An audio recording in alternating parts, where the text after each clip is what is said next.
Hello everyone, welcome to study with Arvind. हर वक्त जीतने का जज्बा होना चाहिए क्योंकि किस्मत बदले ना बदले पर समय ज़रूर बदलता है। और हम आप सभी के लिए लेकर आए हैं आज प्रैक्टिस सेट संख्या 15, जो आप सबकी आगामी परीक्षा केवीएस, यूपी टीजीटी, पीजीटी आदि परीक्षाओं में यह प्रश्न बहुत ही महत्वपूर्ण साबित होंगे। और एक बात जो हमने बोली थी कि करंट अफेयर्स की क्लास लेंगे, पर कुछ टेक्निकल प्रॉब्लम की वजह से कल करंट अफेयर्स की क्लास नहीं हो पाई। तो हम आज पूरी कोशिश करेंगे आप सबके लिए करंट अफेयर्स की क्लास उपलब्ध करा सकें। तो चलिए देखते हैं। पहला प्रश्न है, सदाशिव गंगाधर राव श्रीखंडे जाने जाते हैं। ऑप्शन 1 दृश्य चित्रकार के रूप में, 2 मूर्तिकार के रूप में, 3 ग्राफिक चित्रकार के रूप में, 4 वास्तुकार के रूप में। तो इसका आंसर होगा ऑप्शन 2, मूर्तिकार के रूप में जाने जाते हैं। सदाशिव गंगाधर राव श्रीखंडे जो है मूर्तिकार के रूप में जाने जाते हैं। इन्हें जो है SG श्रीखंडे के नाम से भी जाना जाता है। इनका सूक्ष्म नाम है छोटा सा, जो शॉर्ट में इनका नाम है SG श्रीखंडे। इनका जन्म जो है 24 अप्रैल 1934 को खामेन गांव, दमोह जिला, मध्य प्रदेश में हुआ था। और इनकी शिक्षा जो है college of art and craft Lucknow में हुआ था। और यहीं पे इन्होंने शिक्षण कार्य भी किया, अध्यापन कार्य भी किया है college of art and craft Lucknow में। और इनकी प्रसिद्ध कृति हैं ही राम, संगीतज्ञों की टोली और लाइसेंस। इनकी जो है प्रसिद्ध मूर्ति शिल्प हैं। अगला प्रश्न है प्रश्न संख्या 2, भारत कला भवन नामक संस्था, जो भारत कला भवन नामक संस्था है बीएचयू में स्थापित है, और इसको किसने स्थापित किया है? तो प्रश्न है, भारत कला भवन नामक संस्था बीएचयू में स्थापित किसने किया है? ऑप्शन 1 पंडित मदन मोहन मालवीय, 2 राधा कृष्णदास, 3 राय कृष्णदास, 4 KCS पन्नीकर। तो प्रश्न संख्या 2 का आंसर होगा ऑप्शन 3, राय कृष्ण दास ने जो है भारत कला भवन वाराणसी की स्थापना की है। और राय कृष्ण दास का जन्म जो है 7 नवंबर 1892 में वाराणसी में हुआ, और इनका निधन जो है 21 जुलाई 1980 को वाराणसी में हुआ। इन्हें जो है पद्म भूषण भारत सरकार द्वारा दिया गया है 1963 में, और पद्म विभूषण दिया गया है 1980 में। तो इन्हें जो है पद्म विभूषण और पद्म भूषण दोनों पुरस्कार प्राप्त हैं। पद्म भूषण जो है 1963 में प्राप्त है और पद्म विभूषण 1980 में। भारत भवन भोपाल में स्थित है, और भारत कला भवन जो है वाराणसी में स्थित है। और इसकी स्थापना जो है राय कृष्ण दास ने 1920 में की थी वाराणसी में, जो बीएचयू के अंदर स्थित है। और कला भवन जो है कोलकाता में स्थित है। कला भवन कहाँ स्थित है? कोलकाता में, भारत भवन भोपाल में, और भारत कला भवन वाराणसी में। तो इन तीनों में आप कन्फ्यूज मत होइएगा, इसको नोट कर लीजिएगा, क्योंकि यह प्रश्न कहीं ना कहीं किसी न किसी एग्जाम में जरूर पूछता है। अगला प्रश्न है प्रश्न संख्या 3, लकड़ी पर लाख से वार्निश करके जो पेंटिंग बनाई जाती है उसे लैसेट तकनीक कहते हैं। लैसेट तकनीक कहते हैं। इस तकनीक को किसने विकसित किया है? ऑप्शन 1 सुधीर रंजन खस्तगिर, 2 ललित मोहन सेन, 3 असित कुमार हल्दर, 4 हरिहर लाल मेड़। तो प्रश्न संख्या 3 का आंसर होगा ऑप्शन 3 असित कुमार हल्दर। असित कुमार हल्दर ने लसित तकनीकी का जो है विकसित किया है। लसित तकनीक को किसने विकसित किया है? तो असित कुमार हल्दर ने। असित कुमार हल्दर का जन्म जो है 10 सितंबर 1890 में जोड़ा साकू कोलकाता में हुआ था। और इनकी मृत्यु जो है निधन 13 फरवरी 1964 को लखनऊ में हुआ है। और यह प्रथम भारतीय थे लखनऊ आर्ट कॉलेज के जो प्राचार्य बने थे, प्रथम भारतीय के रूप में 1925 में बने थे। और लखनऊ आर्ट कॉलेज की स्थापना जो है 1911 में हुई थी। इनके जो पुस्तक है Indian culture eight a glass, यह इनकी एक पुस्तक है। और इनके प्रसिद्ध चित्र हैं असित कुमार हल्दर के अकबर और बुढ़ापा, माँ, जुलूस, अल्हड़ जवान, कुणाल और अशोक, सह अस्तित्व, कृष्ण और यशोदा, चौराहे पर अनजाना, रोजी रोटी। यह इनकी प्रमुख कलाकृतियाँ हैं जो बहुत ही महत्वपूर्ण हैं और आने वाली परीक्षाओं में पूछे जा सकते हैं। अगला प्रश्न है प्रश्न संख्या 4, समीक्षावाद की स्थापना कब और किसने की है? तो समीक्षावाद जो है इसकी स्थापना जो है कब और किसने की है? ऑप्शन 1 क्षितेंद्रनाथ मजूमदार 1942, 2 आचार्य रामचंद्र शुक्ल 1973, 3 प्रोफेसर रामचंद्र शुक्ल 1973, 4 असद अली 1927। तो समीक्षावादी कलाकार जो हैं कौन है और इसकी स्थापना कब और किसने की है? तो इसका आंसर होगा ऑप्शन 3, रामचंद्र शुक्ल। प्रोफेसर रामचंद्र शुक्ल ने जो है समीक्षावाद की स्थापना की है 1973 में। 1973 में जो है समीक्षावाद की स्थापना हुई है और इसकी प्रथम प्रदर्शनी जो है दिल्ली में आयोजित हुई है और दूसरी प्रदर्शनी जो है जहांगीर आर्ट गैलरी मुंबई में हुई थी। समीक्षावाद कला आंदोलन के सदस्यों में जो है कुछ प्रमुख नाम हैं। रघुबर सेन, सुधीर, संतोष कुमार सिंह, वेद प्रकाश मिश्रा, गोपाल मधुकर चतुर्वेदी अलीगढ़ के कलाकार हैं और बाला दत्त पांडे जो इलाहाबाद के हैं और कमलेश दत्त पांडे जो दिल्ली से संबंधित हैं। तो यह सभी जो है समीक्षावादी कलाकार हैं और समीक्षावाद कला आंदोलन के सदस्य हैं। अगला प्रश्न है प्रश्न संख्या 5, भारतीय कला के पदचिन्ह नामक पुस्तक के लेखक कौन है? भारतीय कला के पदचिन्ह नामक पुस्तक जो 1961 में लिखी गई है के लेखक कौन है? ऑप्शन 1, मुल्कराज आनंद, 2, डॉक्टर जगदीश गुप्त, 3, प्रोफेसर रामचंद्र शुक्ल, 4, असित कुमार हल्दर। तो प्रश्न संख्या 5 का आंसर होगा ऑप्शन 2, डॉक्टर जगदीश गुप्त द्वारा लिखी गई है भारतीय कला के पदचिन्ह जो 1961 में लिखी गई है। डॉक्टर जगदीश गुप्त का जन्म जो है 3 अगस्त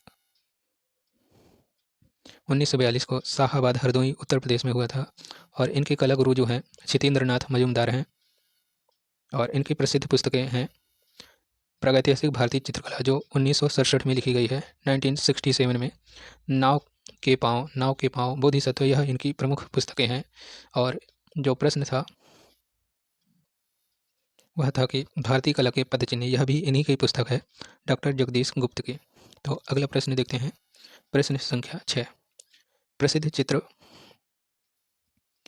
गंगा अवतरण के चित्रकार हैं। ऑप्शन 1, नंदलाल बोस, 2, असित कुमार हल्दर, 3, बद्रीनाथ आर्य, 4, हरिहर लाल मेड़।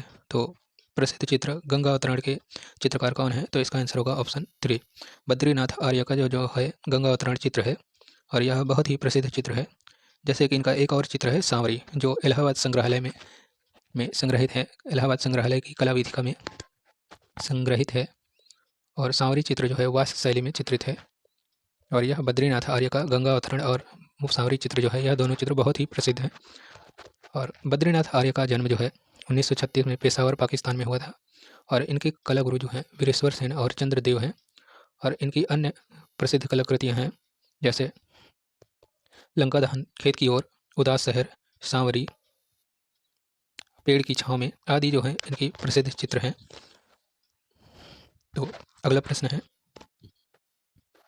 किस कलाकार ने उत्तर प्रदेश में प्रिंट बनाने की कला को अत्यधिक लोकप्रिय बनाया? तो कौन सा कलाकार है जिसने उत्तर प्रदेश में प्रिंट बनाने की कला को जो है अत्यधिक लोकप्रिय बनाया है? Option 1, SG Shrikhande, 2, Jaikrishna Agarwal, 3, doctor Awadhesh Mishra, 4, Frank Wesley. तो प्रश्न संख्या 7 का आंसर होगा डॉक्टर जयकृष्ण अग्रवाल। तो प्रश्न संख्या 7 का आंसर होगा जयकृष्ण अग्रवाल। इन्होंने जो है उत्तर प्रदेश में प्रिंट बनाने की कला को जो है अत्यधिक लोकप्रिय बनाया।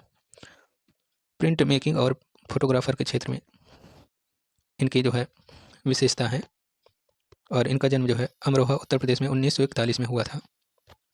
जयकृष्ण अग्रवाल जी का जन्म जो है अमरोहा उत्तर प्रदेश में 1941 में हुआ था। अगला प्रश्न है Madonna of the long neck, Madonna of the long neck नामक मशहूर पेंटिंग के चित्रकार हैं। Option 1, Raphael, 2, Parmigianino, 3, Picasso, 4, Michelangelo. तो प्रश्न संख्या 8 का आंसर है ऑप्शन 2, परमिजियानिनो जो है इनकी पेंटिंग है मेडोना ऑफ द लॉन्ग नेक।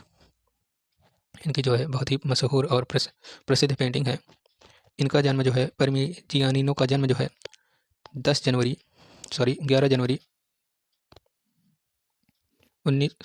1503 को इनका जन्म हुआ था और इनका निधन जो है 24 अगस्त 1540 को हुआ था।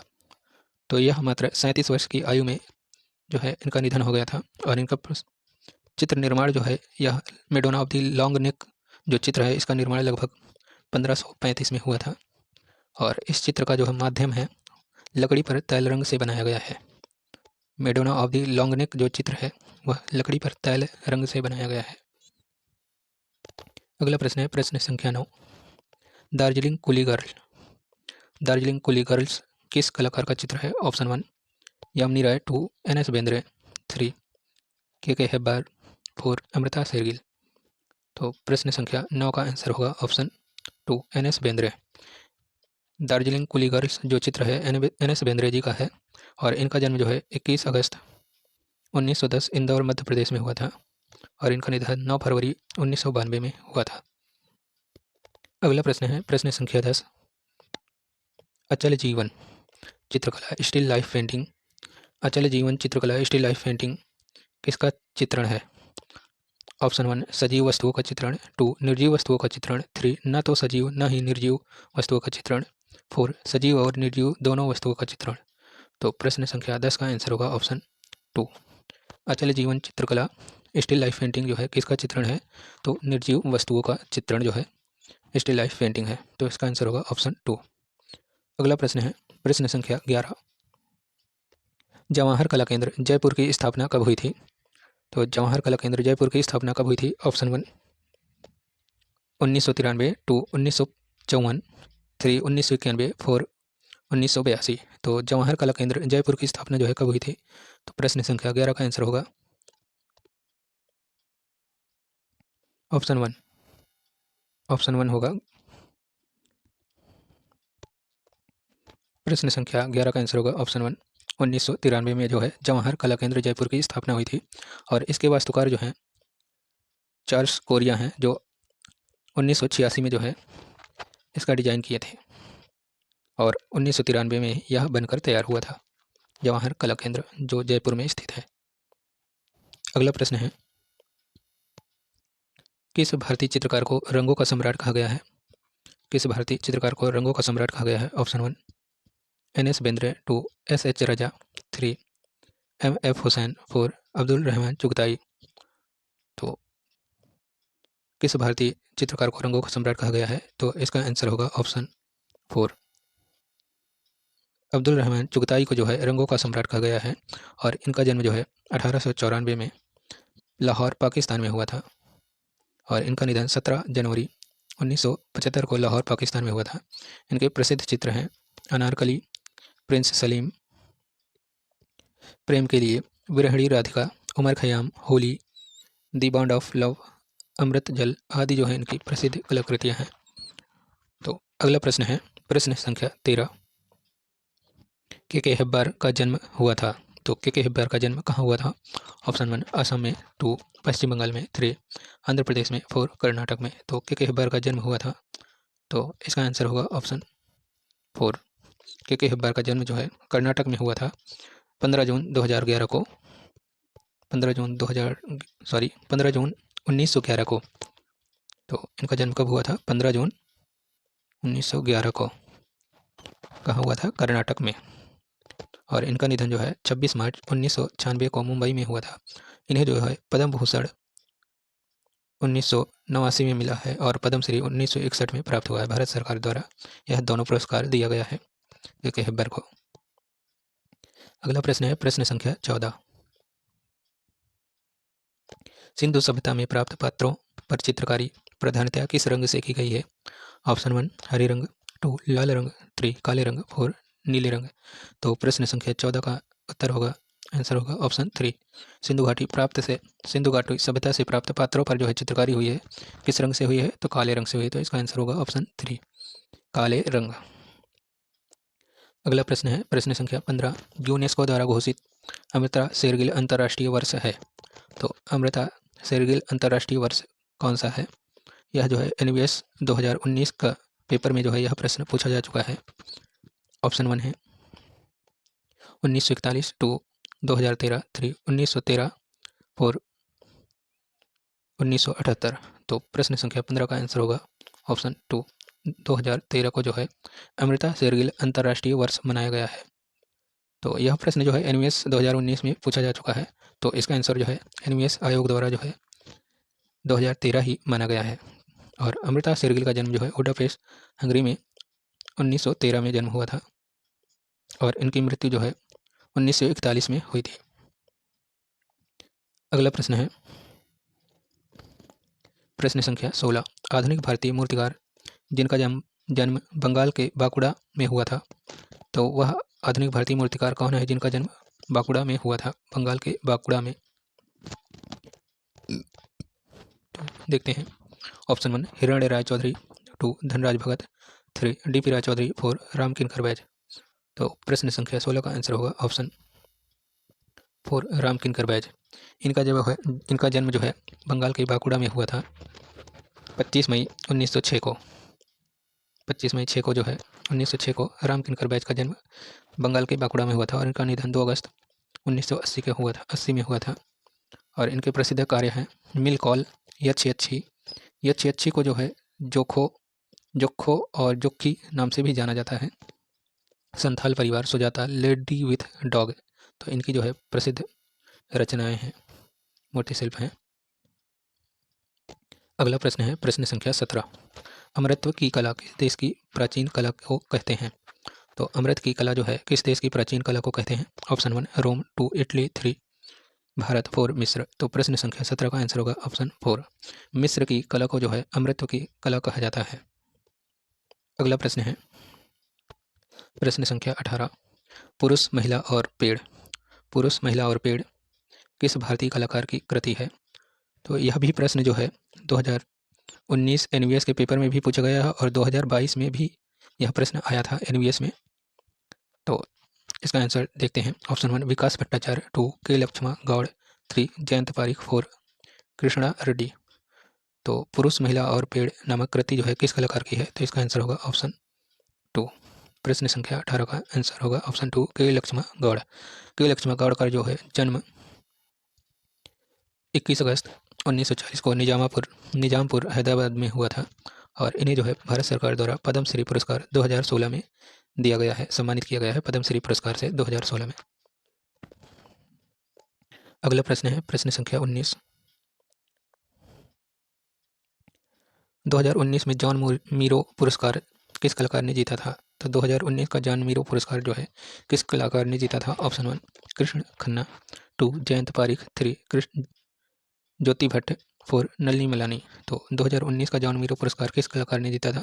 तो इसका आंसर होगा ऑप्शन 4 नलिनी मलानी जो है इनको जो है 2019 का जॉन मीरो पुरस्कार दिया गया है। तो इसका आंसर होगा ऑप्शन 4 नलिनी मलानी।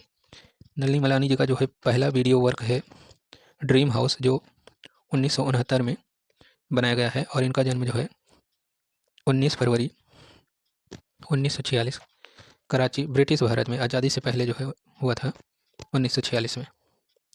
अगला प्रश्न है प्रश्न संख्या 20। कबीर और रैदास को किसने चित्रित किया था? तो कबीर और रैदास का जो चित्र है किसने चित्रित किया है? ऑप्शन 1 निहाल चंद्र, 2 मंसूर, 3 विचित्र, 4 उस्ताद फकीरुल्लाह खान। तो प्रश्न संख्या 20 का आंसर होगा ऑप्शन 4 उस्ताद फकीरुल्लाह खान द्वारा जो है कबीर और रैदास का चित्र चित्रित किया गया है। यह चित्र जो है 1640 में कबीर और रैदास की संयुक्त पेंटिंग बनाई गई है। फकीर उल्लाह खान द्वारा दारा सिकोह की आग्रह करने पर इन्होंने बनाई थी। अगला प्रश्न है प्रश्न संख्या 21। अपर्णा कौर का जन्म कब हुआ था? ऑप्शन 1 1954, 2 1956, 3 1940, 4 1936। तो प्रश्न संख्या 21 का आंसर होगा ऑप्शन 1 1954 में जो है अपर्णा कौर का जन्म हुआ था। इनका जन्म जो है दिल्ली में हुआ था 1954 में। इनके प्रसिद्ध चित्र हैं वर्ल्ड गोज ऑन। तो इनका जो प्रसिद्ध चित्र है वर्ल्ड गोज ऑन। अगला प्रश्न है प्रश्न संख्या 22। प्रसिद्ध चित्र मुगल राजपूत युद्ध के चित्रकार हैं। तो प्रसिद्ध चित्र जो है मुगल राजपूत युद्ध के चित्रकार हैं। ऑप्शन 1 परमानंद टोयल, 2 भैरव सिंह शेखावत, 3 द्वारका प्रसाद शर्मा, 4 देवकी नंदन शर्मा। तो प्रश्न संख्या 22 का आंसर होगा ऑप्शन 3 द्वारका प्रसाद शर्मा द्वारा चित्रित किया गया है। मुगल राजपूत युद्ध के चित्रकार हैं द्वारका प्रसाद शर्मा। अगला प्रश्न है प्रश्न संख्या 23। पुस्तक किशनगढ़ पेंटिंग के लेखक हैं। तो जो किशनगढ़ पेंटिंग नामक पुस्तक है इसके लेखक कौन है? Option 1 WG Archer, 2 Eric Dickinson, 3 MS Randhawa, 4 Mulk Raj Anand. तो प्रश्न संख्या 23 का आंसर होगा ऑप्शन 2 एरिक डिकन्सन द्वारा लिखी गई पुस्तक है। किशनगढ़ पेंटिंग पुस्तक जो है लिखी गई है एरिक डिकन्सन द्वारा। तो इसका आंसर होगा ऑप्शन 2 एरिक डिकन्सन। अगला प्रश्न है प्रश्न संख्या 24। समकालीन कलाकार लक्ष्मण पे का निधन कब हुआ था? समकालीन कलाकार लक्ष्मण पे का निधन कब हुआ था? ऑप्शन 1 12 मार्च 2021, 2 14 मार्च 2021, 3 14 मार्च 2022, 4 14 मार्च 2020। तो लक्ष्मण पे का निधन कब हुआ था? इसका आंसर होगा ऑप्शन 2 14 मार्च 2021 को जो है लक्ष्मण पे का निधन हुआ है। अगला और आज की श्रृंखला का आखिरी प्रश्न है, लाफ्टर किसका चित्र है? जो लाफ्टर नामक कृति है, पेंटिंग है, यह किसका है, किसके द्वारा चित्रित किया गया है? ऑप्शन 1 राम किंकर बैज, 2 विनोद बिहारी मुखर्जी, 3 M.F. हुसैन, 4 नंदलाल बोस। तो इसका आंसर होगा ऑप्शन 2। लाफ्टर जो कलाकृति है, चित्र है, वह विनोद बिहारी मुखर्जी का है। तो इसका आंसर होगा विनोद बिहारी मुखर्जी, ऑप्शन 2। तो कैसे लगी आज की श्रृंखला प्रैक्टिस सेट संख्या 15? आज के प्रश्न कैसे लगे कमेंट बॉक्स में ज़रूर बताइएगा और अपना स्कोर जरूर कमेंट किया करिए। Thanks for watching this video.